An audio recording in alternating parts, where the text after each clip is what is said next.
Subscribe कीजिए unique engineering tips channel को और बेल आइकन को ज़रूर दबाएं सबसे पहले नोटिफिकेशन पाने के लिए। Hi guys, how are you? Welcome back to my YouTube channel Unique Engineering Tips. Hi guys, how are you? It's me Nawadir again. Welcome back to my YouTube channel Unique Engineering Tips. So इस lecture में हम discuss करने वाले हैं highway surveys and plans और methods of road construction के बारे में। So let's start the video. First topic इसमें हमारे पास आ जाता है highway surveys and plans. So इसमें पहला पॉइंट हमारे पास जाता है टोपोग्राफिक मैप। अब टोपोग्राफिक मैप में क्या होता है कि it shows general features of the area that is building, roads, contour lines etcetera. तो टोपोग्राफिक मैप में क्या होता है कि ये जनरल फीचर्स एरिया के शो करते हैं, जैसे रोड्स हो गया, बिल्डिंग्स हो गया, रिवर्स, स्ट्रीम्स, ट्रीज वगैरह, मतलब जो भी जनरल फीचर्स उस एरिया के जहां पे हम टोपोग्राफिक सर्विंग कर रहे हैं तो उसको हम कहते हैं topographic map. It is prepared by survey of Indian department. Topographic map कौन प्रिपेयर करता है? Survey of Indian department. अब ये सर्वे ऑफ इंडियन डिपार्टमेंट कौन सा है? GTS department, great trigonometrical survey of Indian department, जिसका हेडक्वार्टर उत्तरांचल में है, देहरादून में। तो वो जो है इन मैप्स को प्रिपेयर करता है। इसमें जो हम स्केल यूज करते हैं 0.66 किलोमीटर को हम 1 सेंटीमीटर मानते हैं और simply we can say that 660 metre को हम 1 सेंटीमीटर मान के चलते हैं इस मैप में। नेक्स्ट इसमें जाता है हमारे पास रोड अलाइनमेंट। अब रोड अलाइनमेंट में क्या होता है कि it is also known as highway location, layout of centre line of road on the ground. मतलब कि रोड अलाइनमेंट का मतलब होता है कि सेंटर लाइन ऑफ रोड को एक्चुअली ग्राउंड पे ले करना, that is known as road alignment. It should be short, straight, etc. Should give maximum utility to the road users, that is speed, comfort and safety. ये most important 3 factors हैं। अब road alignment जितनी short हो, जितनी straight हो, उतनी हमारे लिए क्या है, यूजर्स के लिए अच्छा है। It should give maximum utility to the road users. अब जो भी रोड यूजर्स होंगे उनको रोड अलाइनमेंट से मैक्सिमम बेनिफिट मिलना चाहिए। अब वो बेनिफिट्स क्या क्या है? स्पीड अच्छी होनी चाहिए, नॉर्मल होनी चाहिए, कंफर्ट और सेफ्टी होनी चाहिए उसमें। In hilly areas highway location should lie on slopes facing south and east as sun would melt ice easily. तो हिली एरियाज रोड का जो फेस होना चाहिए वो साउथ और ईस्ट की तरफ होना चाहिए, क्योंकि जब स्नो वगैरह उसमें कलेक्शन होगी उसकी वजह से जब सन उस पर पड़ेगा तो वो मेल्ट होकर आराम से रोड को खाली कर देगा, रोड में कोई जो है ब्लॉकिंग वगैरह काज नहीं करेगा। तो ये इंपॉर्टेंट पॉइंट है हिली एरियाज के केस में। जब हम अलाइनमेंट रोड की सेट करेंगे तो this should be kept in mind. Next इसमें रहता है हमारे पास रोड सर्वेज या हाईवे लोकेशन सर्वेज। तो रोड की सर्वे हमारे पास जनरली 3 कैटेगरीज में क्लासिफाइड है, रिकॉग्निशन सर्वे, प्रीलिमिनरी सर्वे और लोकेशन सर्वे। तो 1 बाय 1 हम यहाँ पे तीनों को डिस्कस करते हैं। फर्स्ट इसमें जाता है हमारे पास रिकॉग्निशन सर्वे। रिकॉग्निशन सर्वे क्या है? एक rapid examination of the area without using any instrument. ये इंपॉर्टेंट पॉइंट है इसमें। इसमें क्या करते हैं, एरिया में से हमने क्या करना होगा, रोड वगैरह निकालनी होगी, तो वहाँ उस एरिया में जाके रैपिड एग्जामिनेशन उस एरिया की करना, लेकिन without using any instrument. Recognition survey में हम क्या करते हैं, कोई भी इंस्ट्रूमेंट्स वगैरह यूज नहीं करते हैं, सिर्फ क्या एरिया का जो एक ओवरव्यू ले लेते हैं, हम देख लेते हैं कि कितने नंबर ऑफ स्ट्रीम्स है, कितने रिवर्स हैं यहाँ पे, कितने कलवर्ट्स लगेंगे, अलाइनमेंट स्ट्रेट है, पॉसिबल है, एरिया प्लान है, हिली एरिया है, तो कटिंग और फिलिंग का हमारे पास एक आइडिया लग जाता है वहां पे। तो that survey is known as recognition survey. It is also known as recce in military language. Military language में रिकॉग्निशन को हम रेसी भी कहते हैं। It tells us about features of the area. ये generally features of the area के बारे में भी बताती है, जैसे प्लान एरिया है, हिली एरिया है, बिल्डिंग्स है, एग्जिस्टिंग रोड नेटवर्क क्या है, कितनी नंबर ऑफ स्ट्रीम्स, कितने नंबर ऑफ रिवर्स होंगे, उससे हमें ब्रिजेस का आइडिया लग जाता है। तो it generally tells us about the general features of the area. In case of terrain, अब टेरिन का मतलब होता है कि जहाँ पे रिकॉग्निशन सर्वे करना डिफिकल्ट होगा, तो उस केस में क्या करते हैं, एरियल सर्वे करते हैं। जो रिपोर्ट कार्ड यहाँ से कलेक्ट होता है हमें रिकॉग्निशन सर्वे से, उसको हम कहते हैं रिकॉग्निशन रिपोर्ट। सो नेक्स्ट हमारे पास जाता है प्रीलिमिनरी सर्वे। तो प्रीलिमिनरी सर्वे क्या आता है कि it is the next after recognition survey. जब हमारा रिकॉग्निशन सर्वे कंप्लीट हो जाता है फिर हम इंस्ट्रूमेंट्स वगैरह लेके सर्विंग करते हैं, जो हमने रिकॉग्निशन सर्वे में आइडिया एक लगा लिया था रोड अलाइनमेंट का, तो उसके ऊपर से हम क्या करते हैं, बाय यूजिंग इंस्ट्रूमेंट्स फिर हम क्या करते हैं, उसको प्रॉपरली उस अलाइनमेंट को सेट करते हैं। तो हम कह सकते हैं रिकॉग्निशन सर्वे जो एक इनिशिएटिव है प्रीलिमिनरी सर्वे का। तो इसमें जो हम स्केल यूज करते हैं 50 metre is equal to 1 centimetre. We can say that कि 50 मीटर को हम क्या करते हैं, 1 सेंटीमीटर कंसिडर करते हैं in case of preliminary survey. It is important from examination point of view. Next क्या है, एक एक्यूरेट सर्वे है। It is conducted along routes recommended by recce. अब जो भी हमने इसमें आइडिया लगाया था, एक मतलब रोड अलाइनमेंट सेट करी थी आइडिया से, वो हम क्या करते हैं, इसमें क्या करते हैं, एक्यूरेटली उस अलाइनमेंट को फिर ड्रॉ करते हैं शीट पे। रनिंग अलॉन्ग ट्रेवर्स लाइंस, जिनको हम क्या कहते हैं, पी लाइंस कहते हैं। तो जो हम ट्रेवर्स लाइंस इसमें ड्रॉ करते हैं, that traverse lines are known as P lines. कौन कौन से इंस्ट्रूमेंट हम इसमें यूज कर सकते हैं, टाइम टेबल हम इसमें यूज कर सकते हैं, कंपास हम इसमें यूज कर सकते हैं, टेप्स या चैन्स वगैरह यूज कर सकते हैं, थ्योडोलाइट एंड टैकोमीटर आल्सो। तो वो सिचुएशन पे डिपेंड करता है हमें किस इंस्ट्रूमेंट की साइड पे रिक्वायरमेंट है। It is conducted to prepare preliminary survey map. तो प्रीलिमिनरी सर्वे मैप को प्रिपेयर करने के लिए हम क्या करते हैं, प्रीलिमिनरी सर्विंग का यूज करते हैं। It is helpful in the final location survey. अब फाइनल लोकेशन सर्वे के लिए इससे हमें काफी ज्यादा हेल्प मिल जाती है। अब प्रीलिमिनरी सर्वे से हम कौन कौन सी इन्फॉर्मेशन कलेक्ट कर सकते हैं, टोपोग्राफिकल फीचर्स क्या हैं एरिया के, लेवलिंग वर्क के बारे में हमें एक आइडिया मिल सकता है, हाइड्रोलॉजिकल डाटा के बारे में एक आइडिया मिल सकता है, सॉइल इन्वेस्टिगेशन, रोड मटेरियल सर्वे, ट्रैफिक सर्वे वगैरह एटसेट्रा। रोड मटेरियल सर्वे का मतलब होता है कि जो मटेरियल हमें रोड को कंस्ट्रक्ट करने के लिए लगेगा उस साइट पे अवेलेबल है या नहीं, वो भी हमें इस सर्वे में पता चल जाता है। ट्रैफिक सर्वे मतलब लोग वहाँ पे पॉपुलेशन वगैरह कितनी है, उस हिसाब से हम रोड को सिंगल लेन, डबल लेन वगैरह कंस्ट्रक्ट कर सकते हैं। तो this is the all information which we collect in preliminary survey. अब जो हम सॉइल इन्वेस्टिगेशन करते हैं उसके लिए हम कौन सा इंस्ट्रूमेंट यूज़ करते हैं, अगर का यूज़ करते हैं या ट्रॉवल वगैरह का यूज़ कर सकते हैं। और यहाँ से हमें क्या मिल सकता है, सॉइल को इन्वेस्टिगेट करने के बाद हमें एक आइडिया मिल जाता है रोड पेमेंट के बारे में कि हम यहाँ पे फ्लेक्सिबल पेमेंट प्रेफर करें या रिजिड पेमेंट प्रेफर करें। सो नेक्स्ट एंड लास्ट सर्वे हमारे पास जो आता है लोकेशन सर्वे। लोकेशन सर्वे का मतलब होता है कि जो हमने अब रोड अलाइनमेंट सेट कर दी उसको एक्चुअली ग्राउंड पे ले करना है। तो transferring propose central line on the ground that is known as location survey. इसमें क्या किया जाता है कि longitudinal profile and cross sections of road को प्रिपेयर किया जाता है। तो फॉर लॉन्गिट्यूडनल प्रोफाइल जो हमारे पास लेवल का इंटरवल होगा वो हम 30 मीटर रखते हैं, और क्रॉस सेक्शंस के लिए हम क्या करते हैं 50 मीटर का इंटरवल रखते हैं। हमें यहाँ से क्या क्या आइडिया मिल सकता है, surface drainage investigation, detail sign investigation that is CBR test वगैरह हम इसमें कंडक्ट करते हैं। कैलिफोर्निया बीयरिंग रेशियो टेस्ट वो हम आगे डिस्कस करेंगे जब हम सॉइल टेस्टिंग के बारे में डिस्कस करेंगे। रोड मटेरियल्स इन्वेस्टिगेशन भी हमें किस में पता चल जाता है, लोकेशन सर्वे की। तो ये थे हमारे पास कुछ बेसिक सर्वेज जो हम रोड को एक्चुअली कंस्ट्रक्ट करने से पहले परफॉर्म करते हैं। सो नेक्स्ट इसमें जाता है कुछ इंपॉर्टेंट पॉइंट्स। अभी हमने जो पूरा highway surveys and plans discuss किया, इस टॉपिक में हमारे पास जो जो इंपॉर्टेंट पॉइंट्स हैं वो मैं यहाँ पे डिस्कस करूंगा।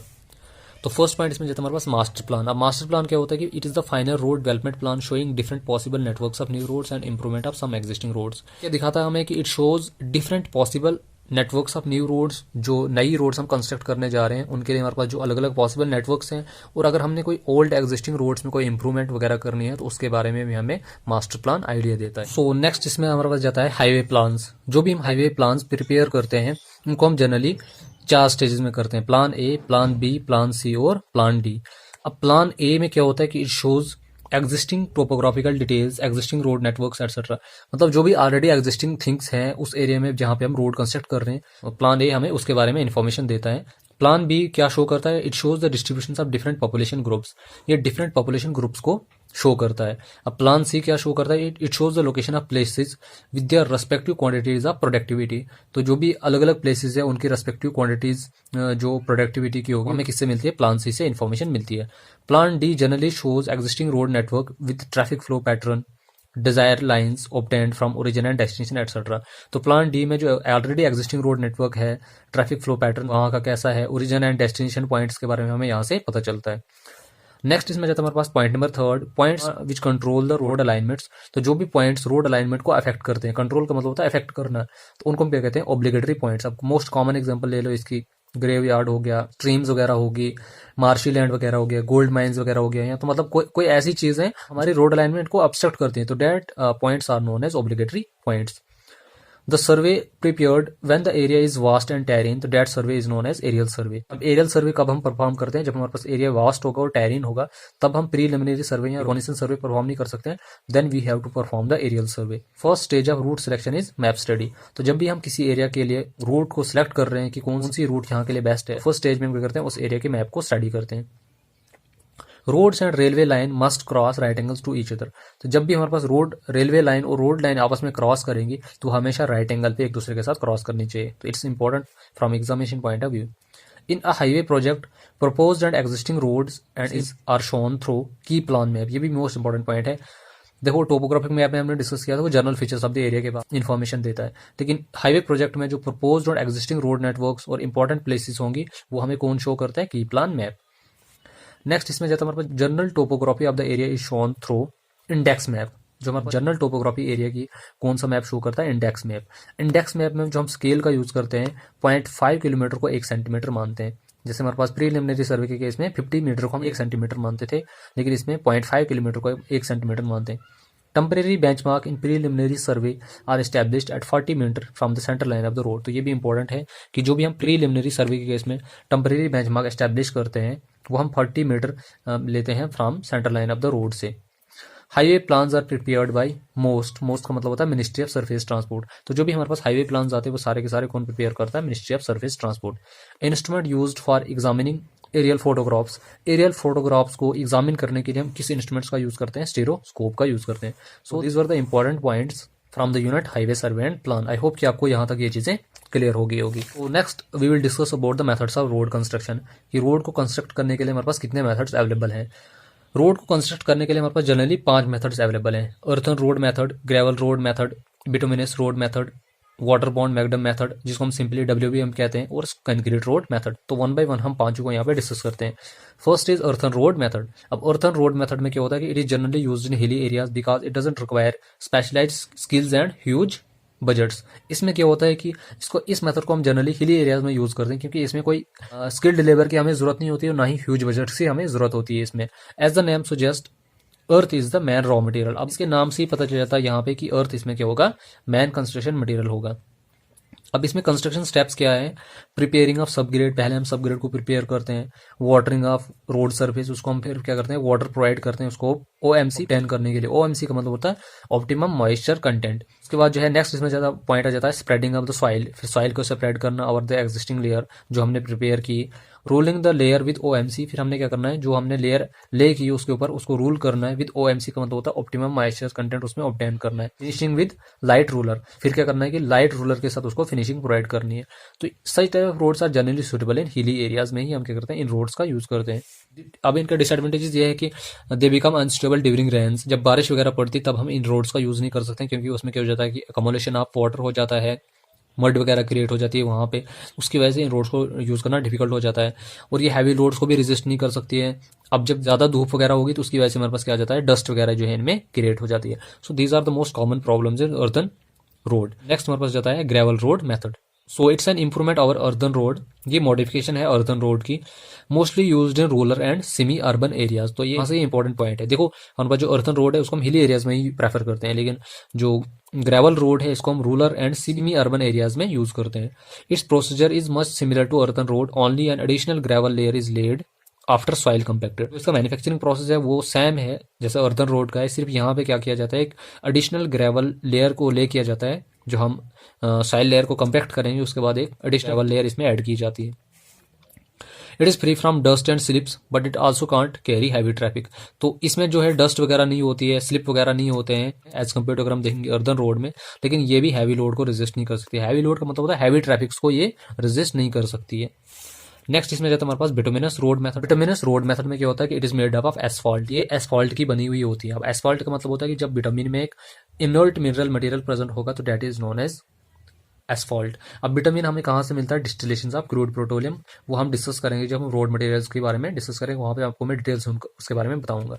It is very popular in nowadays because of its flexibility and ability to acquire shape of load above it. ये मोस्ट इंपॉर्टेंट और सबसे मेन प्लस पॉइंट इसका यही है कि इसमें जो फ्लेक्सिबिलिटी काफ़ी ज़्यादा है एज कम्पेयर टू अगर हम देखेंगे अदर रोड मटेरियल्स। इसमें क्या होता है कि ये उस शेप को अटेन कर लेती है, जब भी इसमें चेंजेस वगैरह आ जाती है तो इसमें इतनी एबिलिटी है कि जिस टाइप की डिफॉर्मेशन इसमें आई वो उसी में क्या करती है, अपने आप को उस शेप में डाल देती है। तो it doesn't get damaged by rain due to its impermeable properties. ये भी एक प्लस पॉइंट है इसका कि रेन की वजह से कोई भी इम्पैक्ट इस पर नहीं पड़ता, कोई इफेक्ट इसमें नहीं पड़ता है, क्योंकि इम्परमेबल प्रॉपर्टीज इसमें प्रेजेंट होती है। इसके जो कंस्ट्रक्शन स्टेप्स हैं वो क्या है, सब ग्रेड को पहले प्रिपेयर करना है, फिर स्प्रेडिंग ऑफ कोर्स एग्रीगेट, फिर उनको कॉम्पैक्ट वगैरह करना, preparation of base course, prime coat apply करना, बिटुमिनस मिक्स अप्लाई करना और कॉम्पैक्शन वगैरह उनकी करना। फिर लास्ट में हमारे पास जाता है स्प्रेइंग ऑफ सैंड, का मतलब होता है फिनिशिंग लेयर डालना। तो यहाँ पे जो मेन पॉइंट्स है वो मैं आपको यहाँ पे बता रहा हूँ कि इनको कंस्ट्रक्ट कैसे करते हैं, बाकी डिटेल में तो हम अभी इनको पढ़ नहीं सकते हैं। लास्ट नेक्स्ट हमारे पास जाता है वाटर बॉन्ड मैकडम रोड, जिसको हम सिंपली WBM रोड्स भी कहते हैं। Scottish engineer John McAdam was the founder of this road construction method. Scotland का एक इंजीनियर था जिसको हम जॉन मैकडम के नाम से जानते हैं, उसने इस मेथड को इन्वेंट किया था। It is generally consists of broken aggregates bound together with water and filler material and laid on a compacted base course। तो इसमें क्या किया जाता है कि ब्रोकन एग्रीगेट्स को बॉन्ड किया जाता है वाटर के साथ, फिर फिलर मटेरियल वगैरह यूज करके फिर उस लेयर को क्या किया जाता है, कम्पैक्ट किया जाता है, एज अ बेस कोर्स उसको बनाया जाता है। It is strong enough to support heavy loads but becomes unsuitable during rainy season. तो ये हैवी लोड्स को आराम से रेजिस्ट कर सकती है, लेकिन इसमें भी क्या होता है कि रैनी सीजन में ये भी थोड़ा बहुत अनसुटेबल हो जाता है। अब उतना अनसुटेबल नहीं होता जितना अर्दन रोड होता है, लेकिन फिर भी हम कह सकते हैं कि एज कम्पेयर टू अगर हम देखेंगे बिटुमिनस रोड और कंक्रीट रोड से इसकी प्रॉपर्टीज जो है इन्फीरियर है। सो नेक्स्ट एंड लास्ट हम इसमें डिस्कस करेंगे कंक्रीट रोड्स। अब ये इसके नाम से ही पता चल जाता है ये किसका बना हुआ होगा, ओपीसी का एंड एसफॉल्ट का बना हुआ होता है। ओपीसी का मतलब होता है ऑर्डिनरी पोर्टलैंड सीमेंट, और एसफॉल्ट का हम मिक्सचर बनाते हैं, फिर इन दोनों मटेरियल को कंबाइंडली यूज करके हम क्या करते हैं, कंक्रीट रोड्स को कंस्ट्रक्ट करते हैं। They are design to support heavy loads and can last up to a decade with little maintenance. ये जनरली हैवी लोड्स को आराम से रेजिस्ट कर लेती हैं, और अगर इनमें हम थोड़ी थोड़ी मेंटेनेंस भी करेंगे तो ये आराम से एक डेकेड तक आराम से चल सकती है विद लिटिल मेंटेनेंस। इनके लिए कोई हैवी मेंटेनेंस या स्पेशल मेंटेनेंस की जरूरत नहीं होती है इनमें। अब इसके कंस्ट्रक्शन स्टेप्स क्या है, प्रिपरेशन ऑफ सबग्रेड को प्रिपेयर करो, फिक्सिंग ऑफ फॉर्म्स, जो भी फॉर्म वर्क वगैरह हमें उसके लिए जरूरत होगा, क्योंकि अब कंक्रीटिंग करनी तो फॉर्म वर्क की जरूरत तो होगी, reinforcement, laying of concrete, compaction, finishing and curing. Same जैसे हम कंक्रीटिंग करते हैं तो in the same way we construct the concrete roads. So this was the brief introduction about various methods of road construction and highway survey and plans. I hope कि आपको यहाँ तक ये सारी चीजें क्लियर होगी होंगी। अगर आपको फिर भी कोई डाउट है तो आप मुझे कमेंट सेक्शन में पूछ सकते हैं। तो आई होप कि आपको वीडियो पसंद आई होगी। अगर आपको वीडियो पसंद आई तो वीडियो को लाइक कीजिए, शेयर कीजिए, कमेंट कीजिए और चैनल को सब्सक्राइब जरूर कीजिए, और मेरी वीडियोस को अपने दोस्तों के साथ जरूर शेयर कीजिए। So thank you so much and keep supporting. ये वीडियो पसंद आई होगी तो वीडियो को लाइक कीजिए, शेयर कीजिए, कमेंट कीजिए और चैनल को सब्सक्राइब करना ना भूलें, और प्लीज़ बेल आइकन जरूर दबाएं ताकि जब भी मैं नई वीडियो अपलोड